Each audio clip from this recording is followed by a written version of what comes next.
Hi friends, welcome to my channel Dhaniyakula Padma Tulasi. ఈ రోజుల్లో మనం కామన్గా ఉండే ప్రాబ్లం ఏంటంటే డాండ్రఫ్, హెయిర్ ఫాల్ అనమాట. నేను దాని గురించి మీకు చెప్దాం అనుకుంటున్నాను. దానికంటే ముందు ఒక క్వశ్చన్ అడుగుతాను మిమ్మల్ని.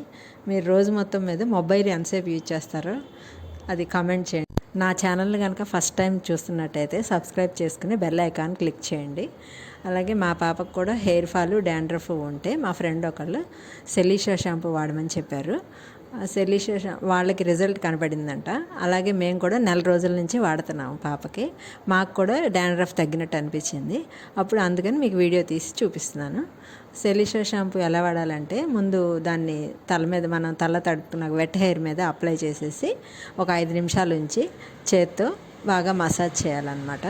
మసాజ్ చేసిన తర్వాత అంటే ఆ డాండ్రఫ్ అంతా పోవటానికి మనం చేత్తో బాగా మసాజ్ చేసి అప్పుడు గోరువెచ్చటి నీళ్ళతోటి స్నానం చేయించాలన్నమాట. అలాగా చేసిన తర్వాత మామూలుగా అలా వారానికి 3 సార్లు అనమాట. 3 నెలలు వాడాలన్నమాట. 3 నెలలు వాడితే మనకి ఆ డాండ్రఫ్ అనేది తగ్గి హెయిర్ ఫాల్ అనేది తగ్గుతుందన్నమాట.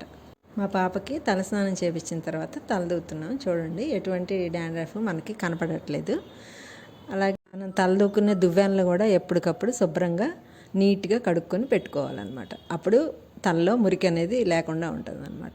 డాండ్రఫ్ రావడానికి కూడా తక్కువ అవకాశాలు ఉంటాయి. కూడా ఇలాంటి ప్రాబ్లం ఉన్నట్టయితే మీరు కూడా ట్రై చేసి వేరే వాళ్ళకి షేర్ చేయండి. ఇటువంటి ప్రాబ్లం ఉన్న వాళ్ళకి ఇది ఉపయోగపడుతుంది. ఇది ఎటువంటి ప్రమోషన్ వీడియో కాదు. అలాగే ఈ వీడియో కనుక మీకు నచ్చినట్టయితే లైక్ చేయండి, షేర్ చేయండి, సబ్స్క్రైబ్ చేయండి.